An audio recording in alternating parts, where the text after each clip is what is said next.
Canal 1. Somos contenido.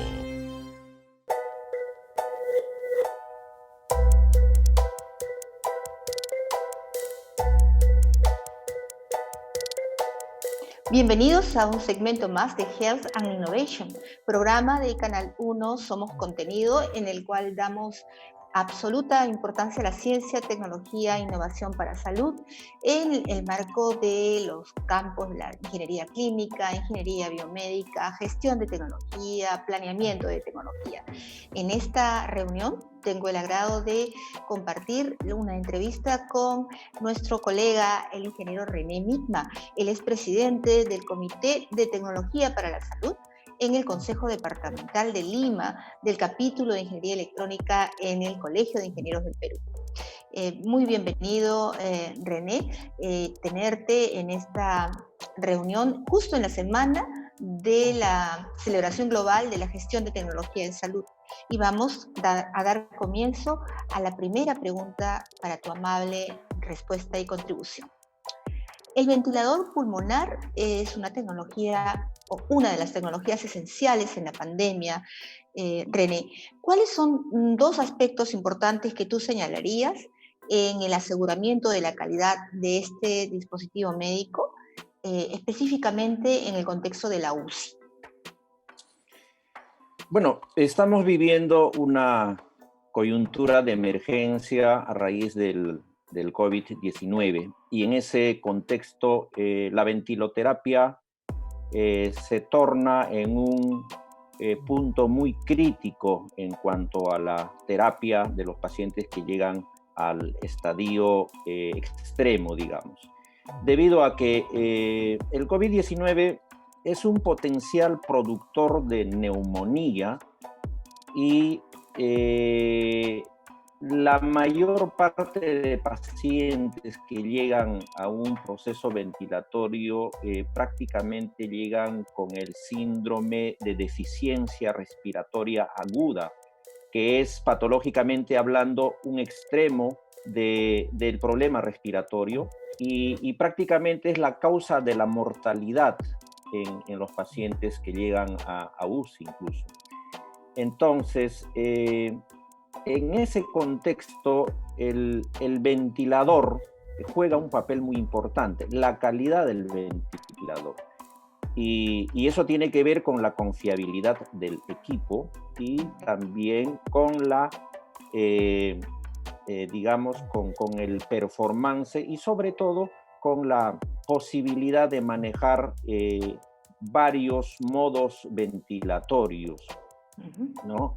Estoy hablando prácticamente de la versatilidad del equipo. Un paciente con COVID que llega a una terapia de ventiloterapia, digamos, necesita manejarse para empezar volúmenes tidales bajos que pueden estar en el orden de los 400 a 600 mililitros, dependiendo del peso.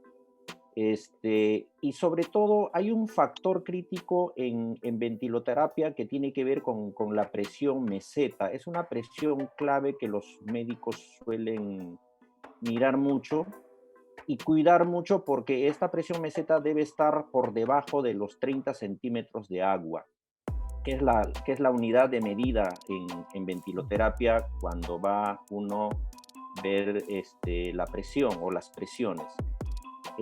Luego hay otro parámetro que es la presión de distensión, cuyo valor nos va a decir indirectamente de cómo está la compliancia pulmonar del paciente. En términos simples, es la distensibilidad del pulmón, que es otro aspecto que se vigila y que se controla. Y la idea es que precisamente esta presión de distensión se mantenga por debajo de los 15 centímetros de agua. Y estos factores son controlados de manera especial por los intensivistas y una forma de controlar estos parámetros es con la presión positiva al final de la expiración, que es una variable que se maneja y que puede llegar incluso a valores superiores de los 15 centímetros de agua en un escenario de COVID, cuando el estándar u otro tipo de terapias convencionales no va a superar los 10 centímetros de agua. Entonces, en un contexto de COVID, obviamente el equipo se torna un poco más exigente, mejor dicho, la terapia se convierte en un aspecto más exigente, de manera que el equipo tiene que responder a eso, fundamentalmente en estos parámetros que comento. Aparte que debe contar con un sistema de monitoreo y visualización de gráficas, incluso en forma de loops, combinando variables de presión, volumen, flujo, que va a permitir al intensivista que con solamente mirar la forma de la curva, él va a saber exactamente qué es lo que está pasando con el paciente. Tomando en cuenta estos aspectos clínicos que he comentado, entonces la calidad se materializa a través de la versatilidad del equipo y la confiabilidad del equipo.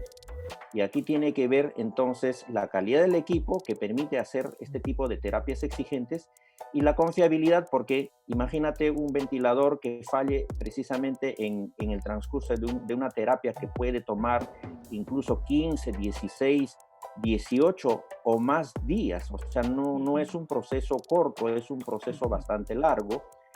Y en extremo incluso debe permitir hacer ventilaciones con el paciente en posición prona. Son aspectos que estamos observando que están haciéndose. Entonces yo pienso que la versatilidad y la confiabilidad del equipo es un factor crítico en cuanto a la calidad de estos sistemas. Y ahí viene a tallar la gestión que hay que hacer a través de la ingeniería clínica precisamente para garantizar esta versatilidad al momento de adquirir los equipos y sobre todo la confiabilidad en el momento de gestionar su soporte técnico, su mantenimiento. Eso es, digamos, un aspecto que atañe estrictamente al ventilador como tal, ¿no? Sin embargo, el sistema es más integral, va más allá del equipo.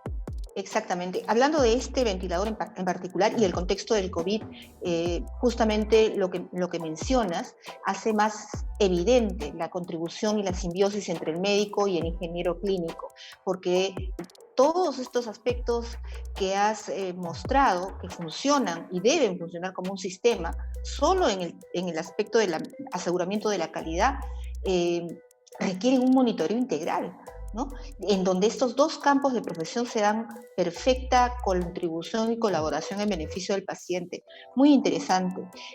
René, las regiones del Perú, como nosotros conocemos, enfrentan no solamente como Lima, sino muy en particular escasez de dispositivos médicos en el campo específico de la pandemia, ¿no? Eso también es un problema global en este momento, pero centrémonos un momento en las regiones del Perú y esta escasez. Dando un enfoque integral nuevamente, ¿cuáles, y sabiendo que en las regiones hay especificación muy particular a cada contexto, ¿no? Pero ¿cuáles serían para ti dos características importantes del problema de la escasez de dispositivos médicos en las regiones? Bueno, nuevamente hay que ver el contexto. Lamentablemente, Perú ya está próximo a llegar a los 100.000 infectados, de acuerdo a las pruebas que se hacen. A pesar de que ya estamos confinados, creo que más de 65 días, tenemos lamentablemente esa tasa de infectados, y de los cuales casi 900 pacientes van a estar ya prácticamente en cuidados intensivos, y ahí viene la preocupación digamos, de la capacidad de atención respecto a las camas UCI, digamos, entendiéndose que una cama UCI incluye el ventilador. Entonces, con esa tasa de infectados que lamentablemente todavía está en subida, obviamente más del 64% está concentrado en Lima por obvias razones, y luego las regiones más castigadas están en el norte y en el nororiente del Perú. Hablo de Lambayeque, Piura, Loreto, donde se han presentado, digamos, las tasas más altas de contagio. Y entonces son los sitios más críticos en el país. Y por tanto, de acuerdo al último reporte, prácticamente en el país ya tendríamos algo de 7.600 hospitalizados, ¿no? El gobierno ha dicho que hay más o menos camas disponibles aún de 3.000. Podría ser eso, digamos, real. Y más o menos, de acuerdo a los cálculos que yo estuve haciendo, prácticamente en nuestro caso, el 12% de los hospitalizados van a requerir de una ventilación mecánica, es decir, de una cama UCI. En Italia se llegó incluso hasta el 31%. Creo que Italia experimentó, digamos, una dificultad que todos conocemos. Y en el caso peruano, más o menos, estimando este cálculo, estaríamos llegando al 12%, lo que significa que con un incremento de aproximadamente 1.400 pacientes que vayan a hospitalización, prácticamente habremos llegado a nuestra capacidad tope que se está implementando ahora mismo, y esa es la parte que preocupa. De manera que eso es el contexto global, pero el problema ya, digamos, focalizado en algunas regiones, yo hablaría de Loreto.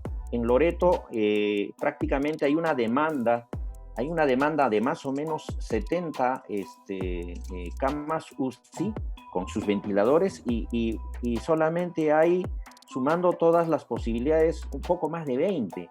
Pero el problema mayor en esos lugares no solamente es la falta de camas y los ventiladores, sino fundamentalmente el suministro fundamental para una ventilación, que es el oxígeno medicinal. Lamentablemente en estas ciudades hay una escasez de oxígeno, por lo mismo que no hay plantas de generación de oxígeno, y ese es el problema mayor que se está viviendo no solamente en Loreto, sino en Lambayeque y Piura, donde más o menos en promedio la capacidad de camas UCI con ventiladores están oscilando entre 70 a 90, perdón, la demanda está oscilando entre 70 a 100 camas UCI, y sin embargo la capacidad que se está mostrando hoy mismo no llega ni siquiera a la mitad, ¿ya? Y súmale a eso la falta de oxígeno medicinal en estos departamentos. Acá en Lima mismo hay una escasez debido a la alta demanda, no solamente en la parte de generación, sino fundamentalmente en la parte de distribución a través de los balones de oxígeno, que también escasean. Entonces yo creo que el problema mayor desde el punto de vista de infraestructura e insumos médicos, estamos hablando de una deficiencia de ventiladores,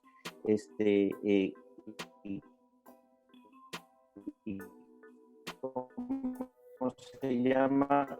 Una deficiencia de ventiladores y de camas y de oxígeno fundamentalmente. Súmale a eso la falta de recursos humanos. Es lamentable que esto pase. Por ejemplo, en Loreto prácticamente ya no hay intensivistas, y si hay 2 o 1 intensivista, y eso es un tema muy preocupante.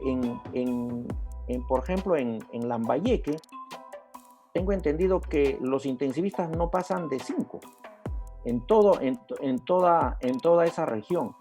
Aparte que es de público conocimiento que la bioseguridad en los profesionales de salud que están enfrentando este problema es deficiente y lamentablemente ha causado muertes más allá de los 12 médicos, y hay varios enfermeros también que están en la misma situación, de manera que a la falta de tecnología hay que sumarle la falta de profesionales de la salud que deben enfrentar este problema. Esa es, digamos, la preocupación en contexto global, en las regiones más, que más están padeciendo esta pandemia o los efectos de esta pandemia. Muy didáctico, pero también muy clara, que la respuesta nuevamente tiene que diseñarse, implementarse en modelo de sistema, ¿no? No podría hablarse, como muy correctamente mencionas, solamente de abastecimiento de equipo o abastecimiento de insumo. Es exactamente todos los elementos que generan la capacidad de respuesta efectiva que la población de estas regiones está requiriendo con celeridad. Muy bien, en esta última pregunta vamos nuevamente al tema de la pandemia. Y como todo evento, René, la pandemia también ofrece oportunidades. Es un evento desastre, una emergencia, una desgracia, pero también una fuente de oportunidades para el cambio, que en el caso del sector salud peruano está hambriento de cambios desde antes de la pandemia, ¿no? Entonces, en este marco, René, por favor, señálanos una de las oportunidades que ofrece este contexto de pandemia respecto a la gestión de tecnología de salud. Bueno, yo no sé si para bien o para mal, pero creo que tomando tus palabras, esta pandemia lo que ha hecho es develar nuestra realidad en su verdadera dimensión, hablando del sistema de salud peruano. Lamentablemente, la gestión de recursos tecnológicos en salud, pero no solamente de recursos tecnológicos, sino también de recursos humanos y en forma integral toda la estructura del sistema de salud es deficitario, y eso es lo que ha develado esta pandemia. Y esto motiva a que tenemos que replantear todo, absolutamente todo, de manera radical. Es replantear la estructura organizativa del sistema de salud peruano. Como alguna vez habíamos comentado, tenemos que pensar que uno de los pilares fundamentales en ese nuevo sistema de gestión de salud tiene que estar el manejo tecnológico, pero basado en un sistema integrado de gestión tecnológica, que incluso habíamos planteado alguna vez de que estuviera empoderado de tal forma que incluso se tendría que pensar de que existiera un viceministerio de gestión de tecnología de salud que despliegue toda la política de gestión precisamente de los recursos tecnológicos en salud en todo el sistema de manera integral. Hablamos de normalización, hablamos de equipamiento, hablamos de mantenimiento, de soporte, de planes de desarrollo, planes de construcción de nueva infraestructura. O sea, todo un sistema integral de manejo de infraestructura a nivel nacional y de manera integrada, para precisamente evitar colapsos como el que estamos experimentando ahora, deficiencias como las que estamos experimentando ahora.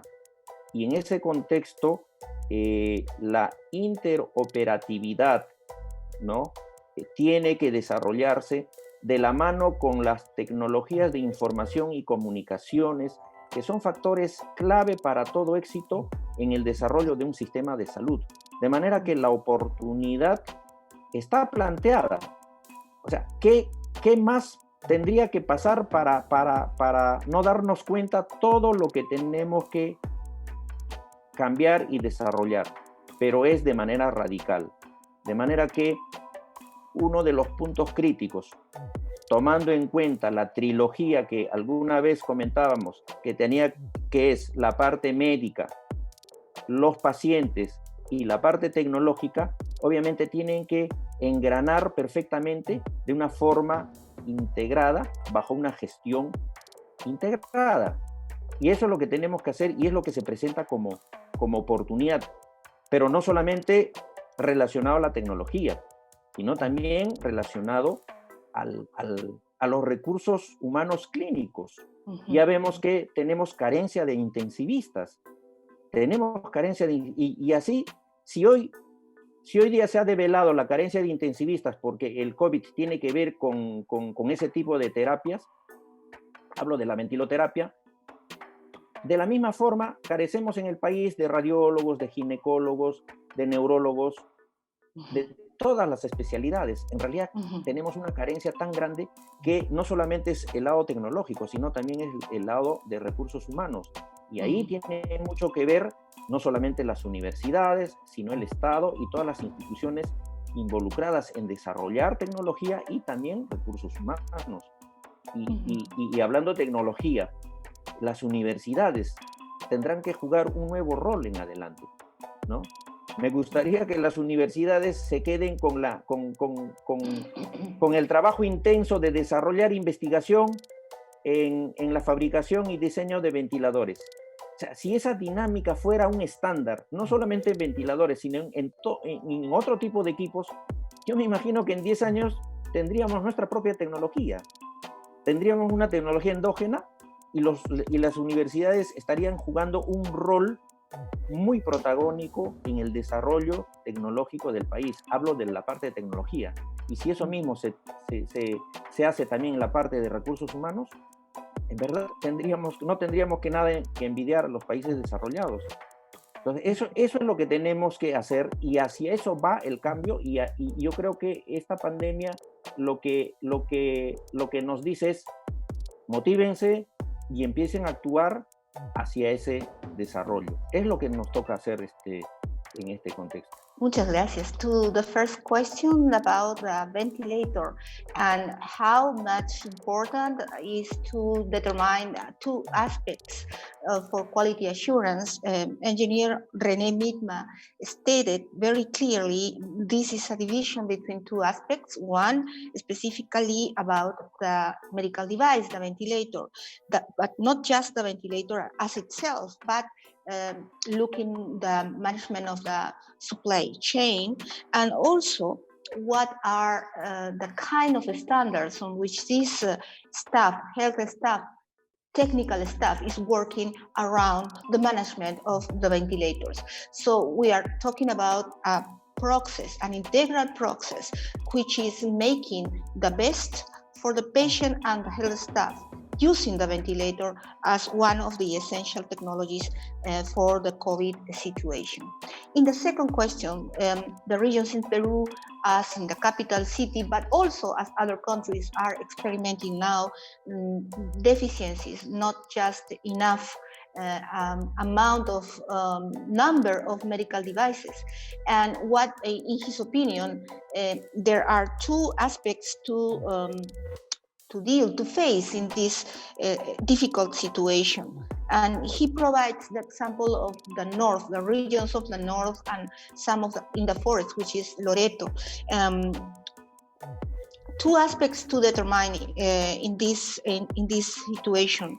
One is, again, not just the equipment and medical devices, which are not enough, or they are under the norms or standards that should be. It is also a lack of capacities regarding the health staff, health professionals. There are not enough number in the regions to give the service in the best way possible. Also, if you think about the pandemic, the situation is really worst. So we talk about technology, yes, but we talk about health staff, and in the middle of this synergy, not just engineers, but engineers, physicians, nurses, biologists, all the staff which make the change expected by the population, the change for good. Finally, the third question is what kind of opportunities Engineer René Miedma view for Peru under the pandemic, no? And it's ironic, yes, it's a very not expected situation, but one of opportunity vision by the Engineer Miedma is the change of health sector in Peru, the change from the perspective organizational, technological, but also from the side of human resources management. If we observe what kind of changes Peruvian health sector was expecting, there were around not just improvement of technology and infrastructure, but also the way on which the health organizations has been performed until before the pandemic. Now with the pandemic, we need to make these changes urgently. And in this regard, he reminds us, not just the government, but the government and the academia and the professional societies, professional organizations, all together looking what are the changes required and making a synergy to make the responses on time. For example, again, the ventilators. We think the university focusing in the manufacturing of ventilators, why not make it sustained in a way to make a local fabrication of medical devices, not just ventilator, but all other type of technology that are required in the market. So this is the way engineer René Miedma vision the things around the pandemia like opportunities for the country. Quiero agradecerte mucho, René, esta colaboración en tu presencia el día de hoy, que habla de esta sinergia que tenemos que hacer entre todas las carreras y que definitivamente, todas las profesiones de salud, y que definitivamente quienes estamos comprometidos en este camino vamos a hacer lo posible para aterrizarlo en corto plazo. I like to say in this moment, René, how much I appreciate your contribution, and for all the professions who are involved in health, we have the commitment. We are committed to make it together and to make the changes that Peruvian health sector requires. Muchísimas gracias y estamos esperando en otra oportunidad. Gracias. Para todos ustedes ha sido el programa de Health and Innovation. Los esperamos en nuestra próxima reunión. Los invito a mantenerse unidos y atentos a nuestras redes sociales y con mucho gusto suscribirse al canal. It's a pleasure to say goodbye. Be connected through the media, and Health and Innovation will be with you, all with you soon. Bye.